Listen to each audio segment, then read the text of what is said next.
Hey, how's it going, everyone? Good morning. Welcome to my first ever deck tech guide, deck tech video, deck breakdown, I guess, for White Forest Azamina. As the title of the video says, I actually won my locals pre-release event for Rage of the Abyss with White Forest Azamina. Was lucky enough to be able to trade, buy, sell cards that we pulled in boxes before the event started. And I was able to get close to the ratios that I've been playtesting, waiting for the set to come out. But then afterwards, after the tournament was over, I was able to get the rest of the cards that I needed. So this is basically sans the mulch armies because I don't have $300 to buy the other two that I need. We did end up pulling one in our pull video for Rage of the Abyss. That's going to be coming out a little bit later if you're interested in that. So we are missing 3 mulch armies, but everything else in this deck is exactly how I've been playtesting and how I've been wanting it to look. This deck is very strong. I think this is going to be the next way of building White Forest. I absolutely love White Forest. I've been playing it since Nationals in every single version, Runic, Pure, Centurion version, just to try and make it work. And I think this is going to be the new competitive meta way of playing White Forest in the future, if not as equal to Runic White Forest, which is still like a good tier 2 deck to bring to tournaments. So, let me get this out of the way. Let's just get into the deck tech. This is the first time I've ever done one of these, so if I do miss any key information or anything that you would like to know about, please ask me any questions down in the comments below. I'll be happy to answer. I'll be happy to...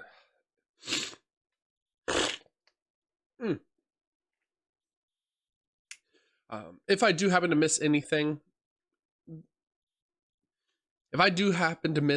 super important, let me know down in the comments below. I'll be happy to answer any questions. And if this video is popular enough, if y'all are interested enough in the video or in this deck breakdown, I'll be more than happy to come up with another video with some test hands, show you how the lines work, how all of these packages bridge into each other, and make some pretty disgusting inboards to fight through. So, to start us off, we of course are on 1, 2, 3, a Stellar. A lot of people have been cutting this card out, but now with the Azamina cards, this is back to being your best normal summon. I won't go into too much detail about the White Forest cards because I assume if you're watching a White Forest deck breakdown video, you already know what White Forest does by this time. Generalistic, they send a spell and trap either from the field or from your hand to activate their effects. And then we are running 3 Elzette, best White Forest girl. She goes and grabs us another White Forest monster on special summon. Then we are on the 3 Sylvie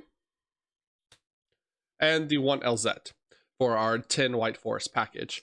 I can definitely see cutting down to 2 Sylvie, 1 Rusia, but I prefer, even in the Runic version of White Forest, I preferred having 10 White Forest names to hit, just for consistency's sake. And we are actually at 42 cards in the deck to try and fit everything in.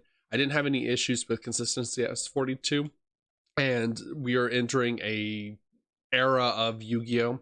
Where all the meta decks are going above 40 cards because everything is like 1 card starters, everything searches out everything. There's a lot more consistency in the decks. So going above 40 is not as taboo as it used to be.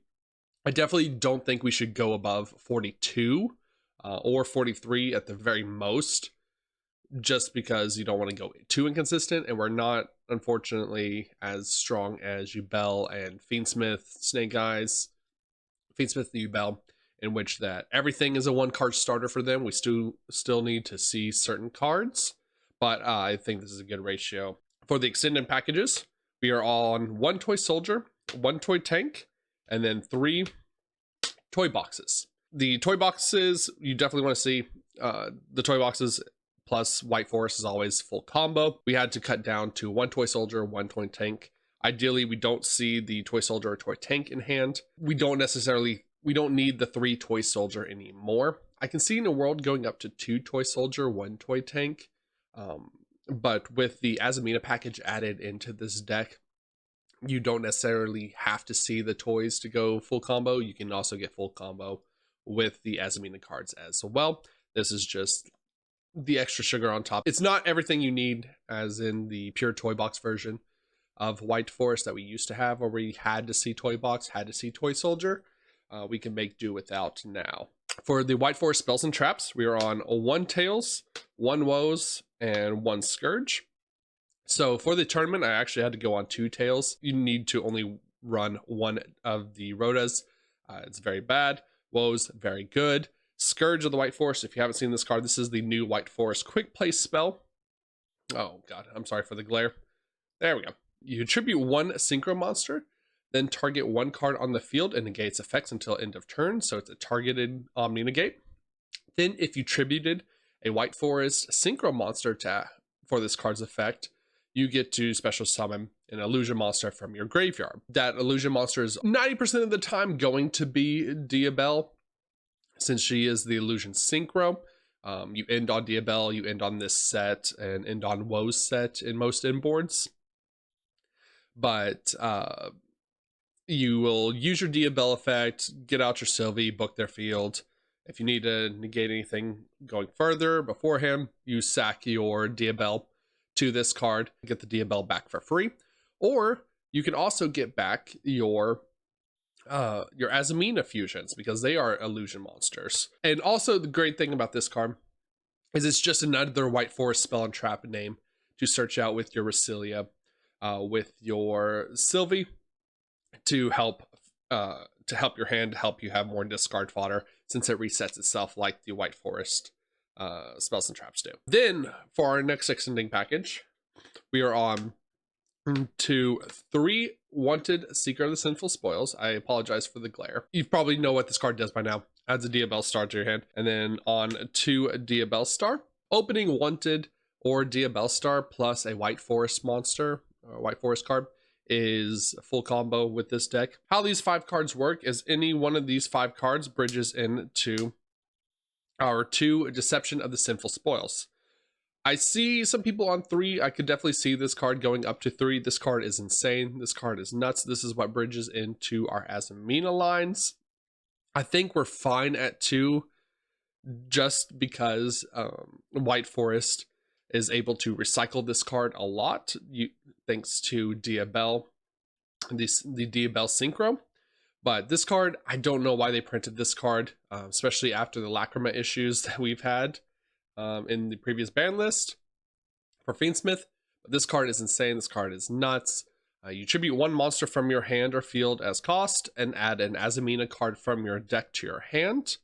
If a monster is sent to your opponent, and then the second line of text actually came up so many times in a lot of matches, is actually crazy. If a monster is sent to your opponent's graveyard and you control an Azamina monster, you can make your opponent lose 1,500 life points, and then you gain 1,500 life points. It is a 3k burn. This card also, at the end step, recycles itself. If you've sent it while it was face up on the field, it sets itself back onto the field. These deceptions will search out 9% of the time the hollowed Azamina, and some of the time Azamina debtors. We are actually on the debtors.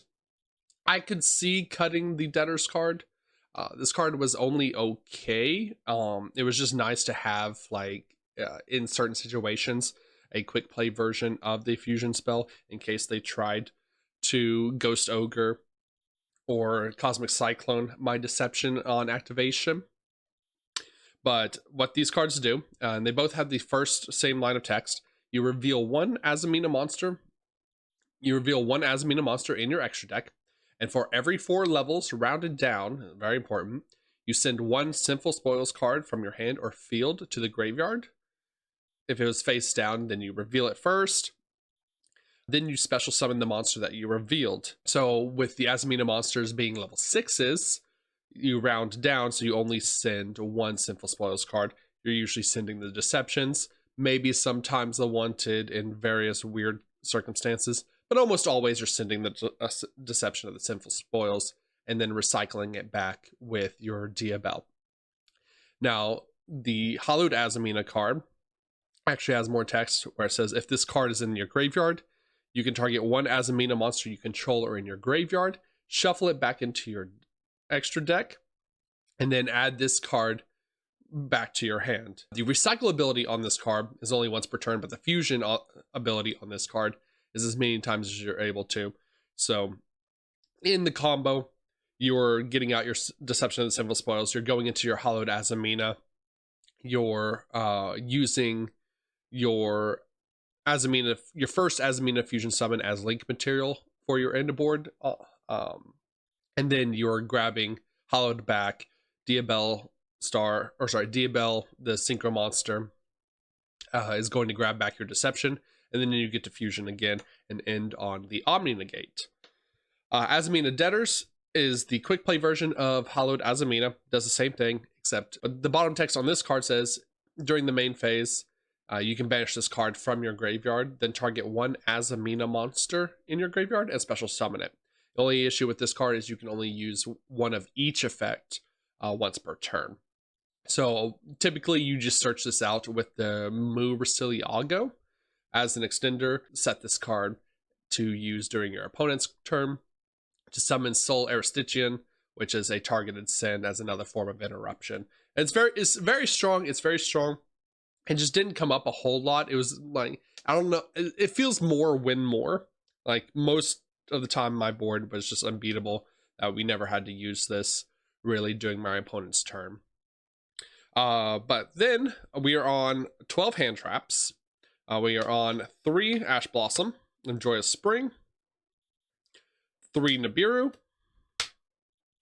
3 Droll and Lockbird.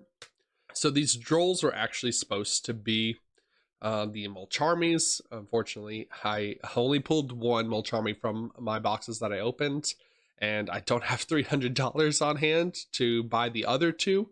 So we went with the next best thing.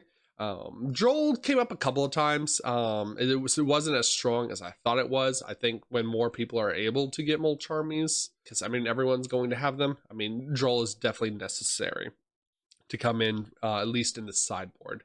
And then for our last, we are on 3 Infinite Impermanence. You have to run Infinite Impermanence. Probably the best hand trap or best disruption spell out there right now, since it doesn't trigger Triple Tactics Talent. So, in like a perfect world, we would be able to go up to 15 hand traps. But like I said, we don't have the consistency of Fiendsmith Yubel, Fiendsmith Snake Eyes, where we can run less engine and more non-engine. So I think 12 is like the maximum you should probably try and fit in your deck as far as consistency purposes. The last non-engine cards we are running is 1 Called By, 1 Triple Tactics Talent, and 1 Angel Statue Azurine. Of course, we're going to be running the Rabbit in our extra deck, so that's why this is here. I definitely want to playtest the Silo Hat Trick spell or trap card as well. Angel Statue Azurine is fine. I actually like this card a lot more than the Silo Hat Trick, but we'll see. I definitely want to playtest it more.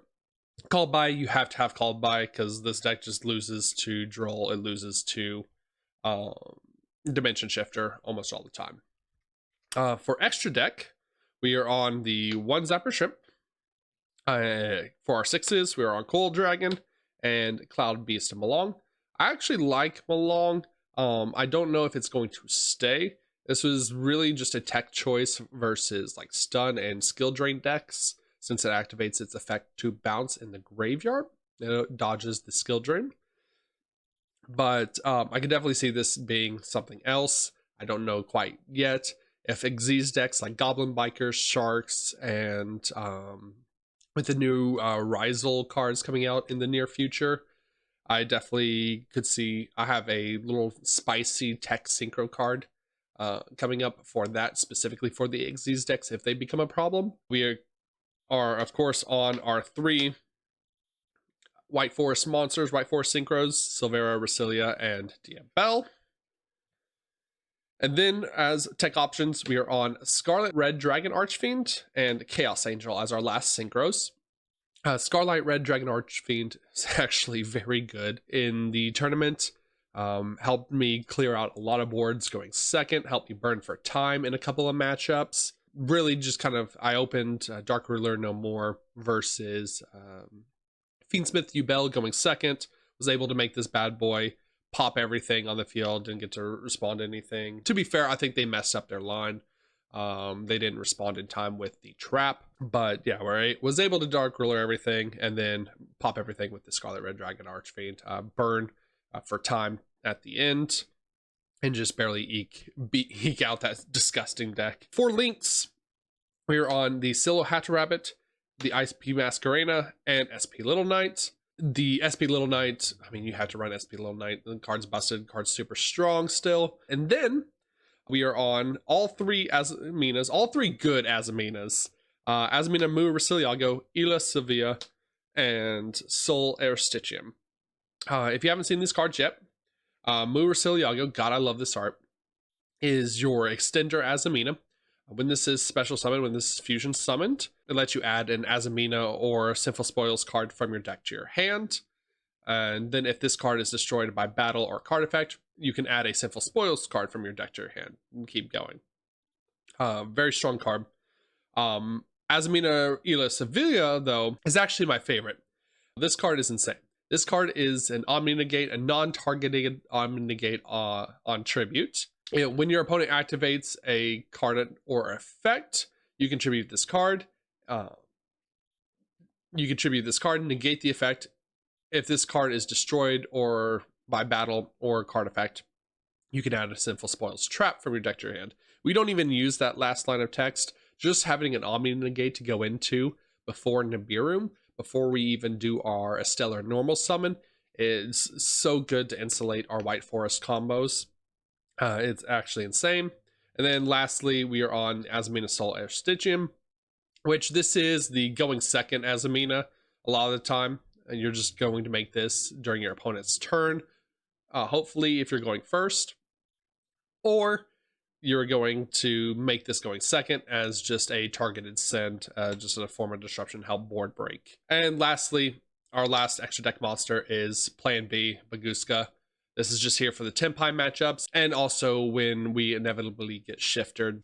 Sideboard was kind of just thrown together a little bit for just going second cards. Ideally would have the three Drolls in the sideboard, since I would main 3 Mulcharmies, but we are on 3 evenly match, 3 Dark Ruler no more. I don't know if I want to stay on Dark Ruler no more or if I want to go back to droplets. But I mean, Dark Ruler going second is also like just a huge blowout to help break boards. 3 Cosmic Cyclone, cards absolutely necessary for like Runic matchups, for Tenpai matchups going second. And then we are on 1 Anti-Spell Fragrance, 1 Skill Drain for when we guarantee go first. Never had these come up Saturday night when I played in the tournament. Never got to see them, but I mean, it's a floodgate. It's going to hose your opponent's deck. They're never going to see it coming first. It's always going to be a surprise. And you just flip this up and it's just like, okay, go to game 3. And then finally, we are on triple crossout. I don't know what I would cut yet for the Drolls. We definitely need 3 crossout in this meta. 4 Mulcharmies, 4 Drolls, 4 Nibirus, 4 Ashes, 4 Imperms, things like that, just to insulate our combos and make sure we get to go full combo without any interruptions. I really love this deck. I think it's very strong. I think it has a contender to be tier 2. I don't think it's quite to the level, I'll be honest. I'm not going to be clickbaity. I don't think it's quite to the level of Fiendsmith's Neko or Fiendsmith Yubel, but it's still a very good option to bring to tournaments. If you would like to see a test hand video and line guide video, I don't know, just like the combo video for this deck, and see like how much we can end on, let me know down in the comments below. Like, share video, subscribe if you would feel like it. I know I normally don't do too much Yu-Gi-Oh content, but I've been enjoying playing it in my spare time.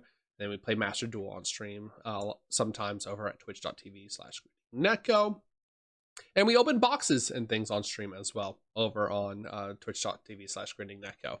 So if you have any questions, if I missed anything super important for the deck, let me know down in the comments below. Or if you enjoyed the video, I hope you let me know down in the comments below.